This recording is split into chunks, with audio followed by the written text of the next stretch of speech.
Doctor M Muniyasamy அவர்களின் வாழ்க்கை சரித்திரம். இது மறைக்கப்பட வேண்டிய வரலாறு அல்ல, எல்லோர் மனதிலும் விதைக்கப்பட வேண்டிய வரலாறு.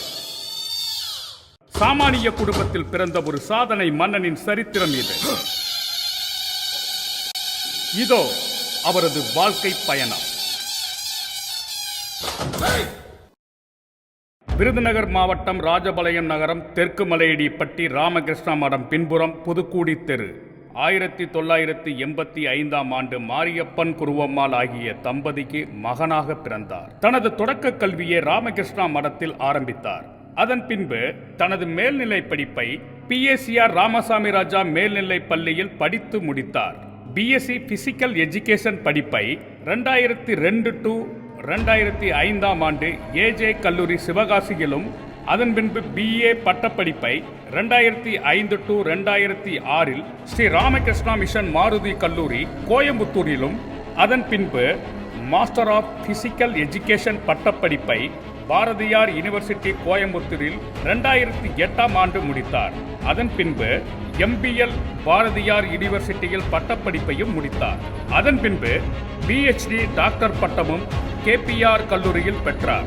இளம் வயதிலேயே படுசுட்டித்தனமாகவும் சுழற்றியடிக்கும் வீரனாகவும் தனது வாழ்க்கை பயணத்தை தொடங்க ஆரம்பித்தார் முனியசாமி. அவர் பயின்ற சிறப்பு வாய்ந்த விளையாட்டுகள் கபடி, ஜிம்னாஸ்டிக், சிலம்பம், களரி, அடிமுறை, ரெஸ்லிங் ஆகிய விளையாட்டுகளை மிக நுட்பமாக பயின்று அதில் மிகப்பெரிய சாதனையும் படைத்தார். இன்றைக்கி சைனீஸ் யூஸ் பண்ணக்கூடிய மார்ஷியல் ஆர்ட்ஸ் அப்படின்னு சொல்லக்கூடியது பார்த்தீங்கன்னா நம்ம அடிமுறையில் இருந்து தான் மார்ஷியல் ஆர்ட்ஸ் அவங்க எடுத்துகிட்டு போய் அந்த மார்ஷியல் ஆர்ட்ஸை இன்றைக்கி பார்த்தீங்கன்னா அவங்க சைனீஸ் மார்ஷியல் ஆர்ட்ஸு, தாய்ச்சியாக இருக்கட்டும், குங்ஃபு மார்ஷியல் ஆர்ட்ஸாக இருக்கட்டும், நிறைய மார்ஷியல் ஆர்ட்ஸை அந்த குழந்தைகளுக்கு கற்றுக் கொடுக்கும்போது பார்த்திங்கன்னா அவங்களுக்கு நல்ல செல்ஃப் கான்ஃபிடென்ட் நல்லா இம்ப்ரூவ் ஆகும். ஸோ அப்போ அந்த செல்ஃப் கான்ஃபிடென்ட் இம்ப்ரூவ் ஆகும்போது அவங்க ஸ்போர்ட்ஸ் அண்ட் கேம்ஸில் அச்சீவ் பண்ணுறதுக்கு அந்த செல்ஃப் கான்ஃபிடென்ட் அவங்களுக்கு ரொம்ப ஹெல்ப்பாக இருக்கும்.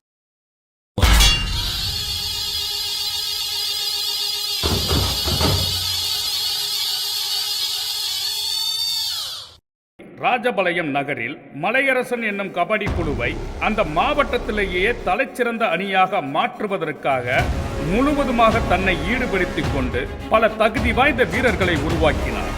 எண்ணற்ற ஏழை எளிய மாணவர்களை ஊக்கப்படுத்தி கல்வி கற்பதிலும் உயர்கல்வியை படிக்க வைப்பதிலும் ஒரு புதிய உத்வேகத்தை ஏற்படுத்தி மாணவர்களை சாதிக்க வைத்தார். களரி அடிமுறை அப்படின்னு சொல்லக்கூடிய களரி பயட்டாக இருக்கட்டும், அடிமுறையாக இருக்கட்டும், சிலம்ப பயிற்சிகளாக ஆயுத பயிற்சிகள் இருக்குது. ஸோ அப்போ அந்த ஆயுத பயிற்சிகள் பார்த்திங்கன்னா அவங்க நம்மக்கிட்ட உள்ள அந்த மார்ஷியல் ஆர்ட்ஸில் உள்ள திறனை அவங்க எடுத்து இன்றைக்கி நம்மளை விட அவங்க அதிகமாகவே பண்ணிக்கிட்டு இருக்கிறாங்க. இப்போ மார்ஷியல் ஆர்ட்ஸுக்கு ரொம்ப இம்பார்ட்டன்ஸ் கொடுத்து பண்ணுறாங்க. மேலும் தன்னுடைய திறமையாலும் தான் பயின்று வந்த கல்வியாலும் பல விருதுகளை வென்றார். அதன் பின்பு 2012 முதல் பிசிக்கல் டைரக்டராக கேஷா டைமர் ஹையர் செகண்டரி பள்ளியில் பணிபுரிய ஆரம்பித்தார். மேலும் BGB மெட்ரிக் ஹையர் செகண்டரி பள்ளியிலும் பணிபுரிந்தார்.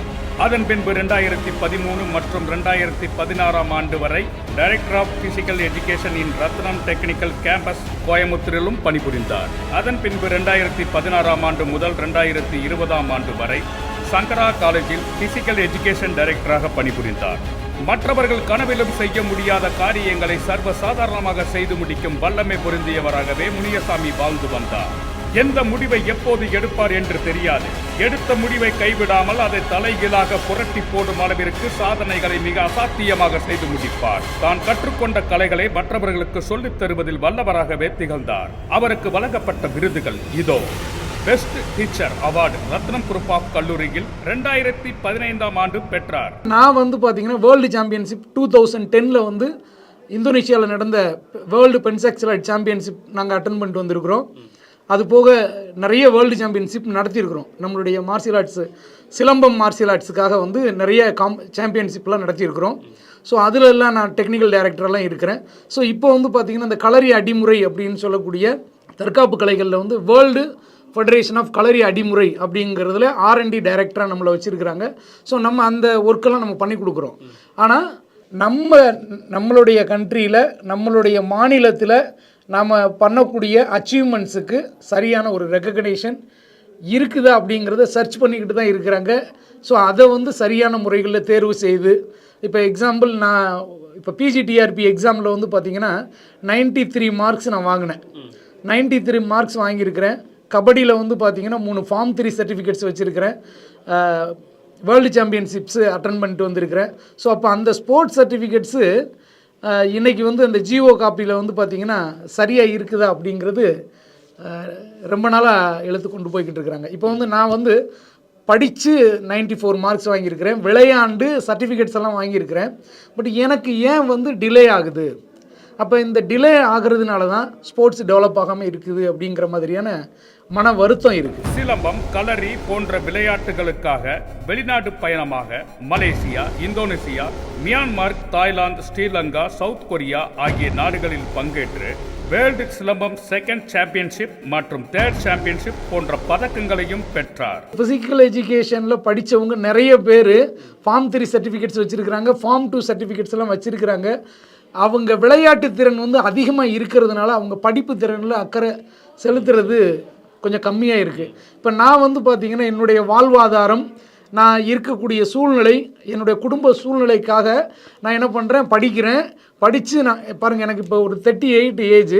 நான் இப்போ தான் படிக்கவே ஆரம்பித்தேன். ஒரு 2 இயர்ஸாக தான் நம்ம உடற்கல்வித்துறையில் நம்ம படிக்கணும் அப்படின்னு சொல்லிட்டு அந்த உடற்கல்வித்துறையில் மறுபடியும் எக்ஸாமுக்காக வந்து ப்ரிப்பேர் பண்ணி இப்போ 2021 எழுதின எக்ஸாமில் வந்து சர்டிஃபிகேட் வெரிஃபிகேஷன் போயிட்டோம். ப்ரொவிஷனல் லிஸ்ட்டில் இன்றைக்கி வரைக்கும் என்னுடைய பேர் இருக்குது. ஆனால் எனக்கான அந்த ஒரு அங்கீகாரம், அதாவது ஸ்போர்ட்ஸ் கோட்டாவில் இப்போ வரைக்கும் யாரையுமே அப்பாயின்மெண்ட் பண்ணலை. ஸோ என்னுடைய சர்டிஃபிகேட்ஸை அவங்க வந்து ரெக்கக்னைஸ் பண்ணி இவங்களுக்கு ஒரு ஜென்யூனஸ் சர்டிஃபிகேட்ஸோ